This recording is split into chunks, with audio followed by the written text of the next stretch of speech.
बस रस्त्यात बंद पडल्यानं दस्तूर खुद्द खासदारांना बस ढकलून रस्त्यातून बाजूला काढावी लागली। अहमदनगरच्या एएमटीची बस भर रस्त्यात बंद पडल्यानं वाहतूक कोंडी झाली। बस सुरू होत नसल्यानं खासदार दिलीप गांधी यांच्यासह नागरिकांनी बस ढकलून रस्त्यातून बाजूला काढली। शुक्रवारी रात्री अहमदनगर शहरातील न्यू आर्ट महाविद्यालयाजवळ हा सगळा प्रकार घडला।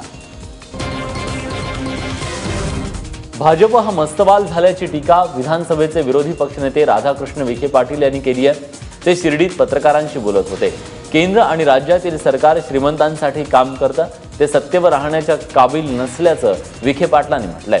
राज्यातील सेना भाजपच्या वादावर देखील त्यांनी तोंडसूक घेतलंय।